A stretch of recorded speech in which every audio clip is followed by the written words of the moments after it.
Dans un monde où l'argent liquide devient de plus en plus obsolète, que diriez-vous d'une crypto-monnaie qui promet d'amener la prospérité à tous tout en gardant un œil sur vous ? Si ce scénario vous intrigue, alors ne manquez pas ce qui va suivre car il n'y a rien de fictif. Et si vous pensez que la technologie nous donne plus de liberté, préparez-vous à être étonné, voire même inquiet. Alors que se passe-t-il en ce moment ? Sam Altman, ce gars qui a fait des vagues en tant que président de Y Combinator et qui dirige maintenant OpenAI, a lancé une toute nouvelle entreprise nommée WorldCoin. Alors, qu'est-ce que c'est exactement ce WorldCoin ? Eh bien, en surface, ça ressemble à une crypto-monnaie. La société WorldCoin émet ses propres jetons qui ont pour ticker WLD. Jusque-là, tout va bien. Mais quand on gratte un peu, on se rend compte que c'est bien plus que ça.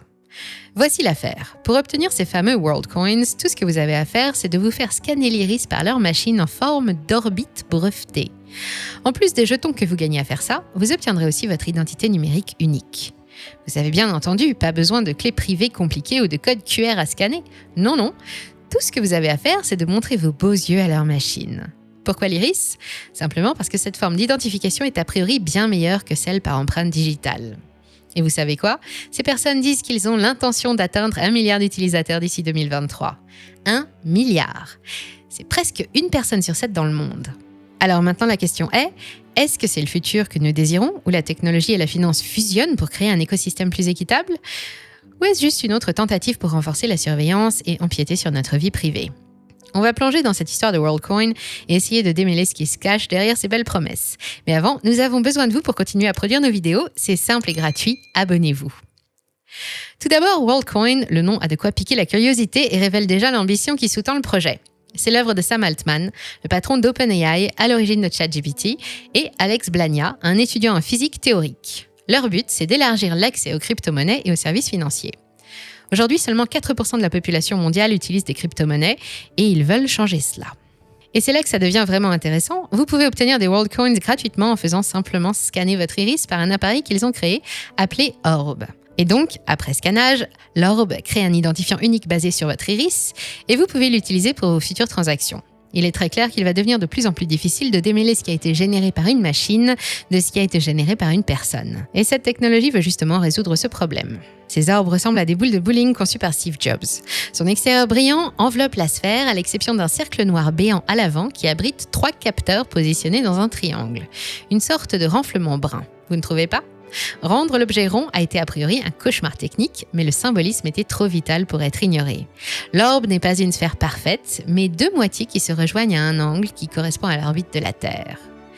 C'est Thomas Meyerhofer qui les a conçus, un dessinateur industriel. Mais la réelle ambition de WorldCoin va plus loin. Elle réside dans ce potentiel futur à servir de plateforme pour le revenu universel de base ou UBI pour Universal Basic Income. L'UBI est une proposition politique qui stipule que chaque personne recevrait une somme d'argent régulière de la part du gouvernement ou d'une autre institution publique. Allez hop, tout le monde devient fonctionnaire. Sam Altman est un fervent défenseur de l'UBI et voit dans sa crypto-monnaie un moyen de distribuer une telle allocation de manière efficace et équitable. C'est universel, mais tout de même, si vous ne scannez pas votre iris pour créer votre identité numérique, pas de revenu universel. La notion d'universel perd un peu de son sens. Le WorldCoin pourrait devenir cette infrastructure pour l'UBI et le scanner d'iris utilisé pour distribuer le WorldCoin pourrait garantir que chaque personne ne reçoit qu'une allocation en évitant ainsi la fraude. Il y aurait beaucoup à dire sur l'UBI, mais ce n'est pas le sujet ici. Et pour être traité correctement, il faudrait une vidéo à part entière sur le sujet. Bon, de belles promesses ce WorldCoin. On peut reconnaître d'ailleurs que c'est une vision ambitieuse qui pourrait changer radicalement la façon dont la société pense l'argent et la distribution de la richesse. Début 2023, et selon les propres données de WorldCoin, c'est déjà l'engouement avec le premier million d'inscrits et 200 orbes opérationnels sur plusieurs continents. La société prévoit d'en sortir 4000 par mois et ce ratio est peut-être déjà atteint à l'heure de l'écriture de cette vidéo. Aujourd'hui, c'est déjà 2 millions de personnes qui sont passées devant une orbe. Elles pourraient recevoir en premier les jetons WLD à partir de ce 24 juillet. De son côté, OpenAI avait annoncé investir 100 millions pour faire grandir le projet. Et comme nous vous le disions en introduction, projet qui vise le milliard d'utilisateurs très prochainement. Le token est désormais listé sur Binance au plus grand plaisir des spéculateurs. Il est disponible en achat spot sur les paires WLD Bitcoin, WLD USDT. Continuons de creuser car il est quasiment certain que vous sentez déjà les premiers problèmes arriver. Allons jeter un coup d'œil du côté du soleil levant.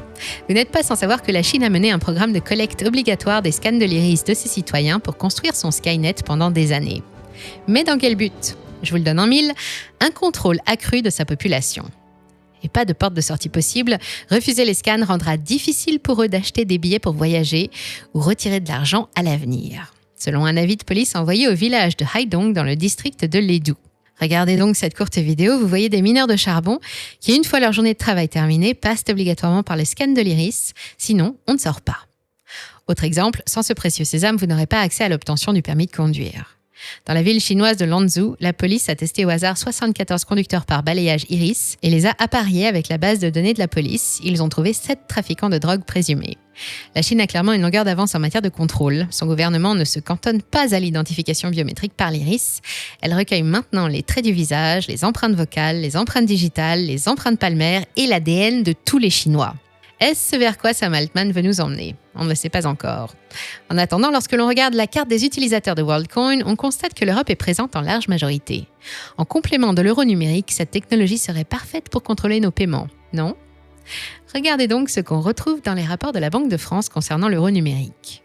L'exigence de la Banque centrale selon laquelle seuls les utilisateurs légalement habilités participent à une transaction signifierait que tous les dispositifs de paiement obligeraient les utilisateurs à valider leur identité.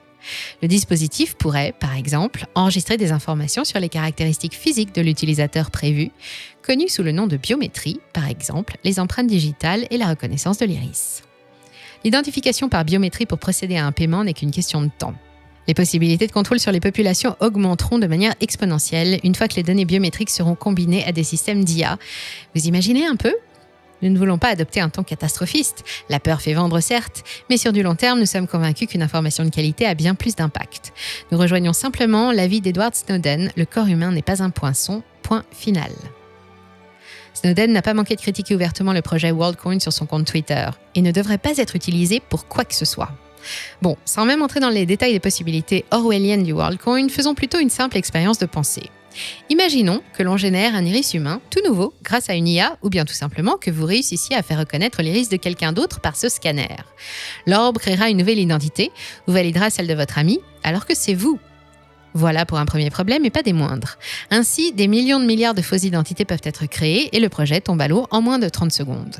En effet, tout le système d'identification par l'iris repose sur le postulat que cette méthode est inviolable. C'est la pierre angulaire de ce projet.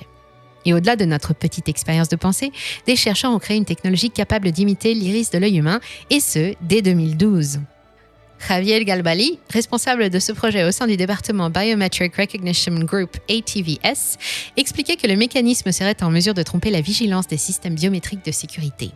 Une fois que l'on sait cela, les bonnes intentions d'identification par l'iris, soi-disant inviolables, s'effondrent. Que reste-t-il ? Le contrôle accru des populations. Le cofondateur d'Ethereum, Vitalik Buterin, a lui aussi partagé ses critiques lors du lancement du token ce 24 juillet. Il s'est montré préoccupé par plusieurs défis à relever. La protection des données personnelles, l'accessibilité du système au plus grand nombre, la centralisation potentielle au sein de la fondation WorldCoin et bien sûr, la sécurité.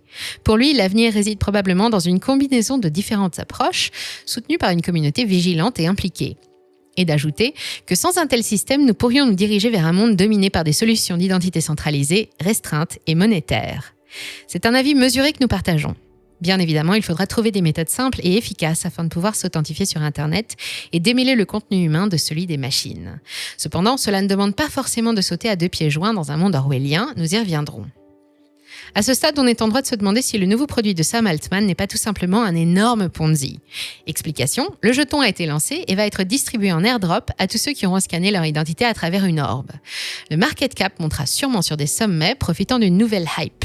Peut-être même jusqu'à 50 milliards de valorisation. Derrière, tous les VC qui détiennent de gros pourcentages du projet feront fortune et dumperont leurs jetons pour le plus grand malheur des particuliers qui seront encore dans le train. C'est aussi simple que ça, car dans les faits, la technologie sous-jacente ne résout aucun problème et semble basée sur de fausses promesses. C'est d'ailleurs l'avis de Julien Bouteloup, CEO de Stake Capital. Il n'a pas manqué d'humour sur son Twitter. Des solutions alternatives au WorldCoin et bien plus intéressantes sont déjà utilisées. Prenons l'exemple de l'Estonie en Europe. Dès sa naissance, chaque Estonien se voit attribuer un identifiant national en ligne qui lui permet d'acquérir, lors de son 15e anniversaire, une carte d'identité numérique. Ainsi, la totalité des médecins ont recours à l'ordonnance numérique, 95% des citoyens payent leurs impôts sur Internet et 30% des électeurs votent en ligne.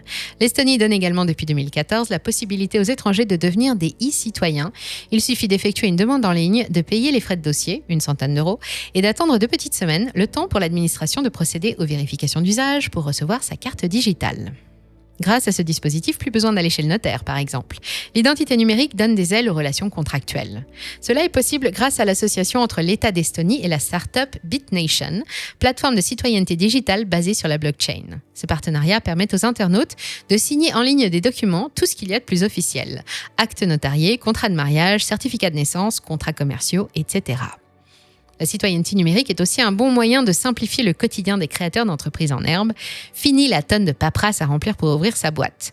Bref, nous ne disons pas que l'identité numérique n'a aucune utilité. Cela marche très bien quand on prend l'exemple de l'Estonie, sans pour autant avoir recours à une technologie intrusive et non fiable comme le WorldCoin. Nous comprenons parfaitement que l'ambition de WorldCoin est de fournir une identité numérique universelle et de promouvoir l'inclusion financière mondiale. Ces objectifs sont louables, mais la voie pour y parvenir soulève de nombreuses questions, des inquiétudes légitimes et un certain nombre de défis techniques. La centralisation de l'information biométrique peut nous emmener sur un terrain dangereux, où le contrôle sur les individus dépasse de loin l'objectif d'inclusion financière. Il est de notre responsabilité, en tant que citoyens et utilisateurs de technologies, d'être vigilants, d'exiger la transparence et de ne pas céder à la commodité sans poser de bonnes questions.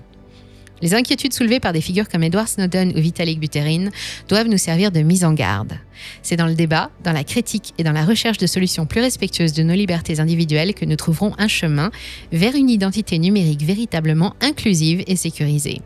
Peut-être que la clé réside dans des exemples, comme en Estonie, dans l'adaptation de meilleures pratiques et non dans l'invention de nouveaux systèmes susceptibles de compromettre nos libertés personnelles. En attendant, réfléchissez à 2 fois avant d'aller vous faire scanner pour gagner quelques jetons. Et quant à nous, on ne vous demandera pas vos données biométriques, mais uniquement de vous abonner à la chaîne pour ne pas manquer nos prochains contenus. On vous souhaite un bel été et à très bientôt sur Money Radar.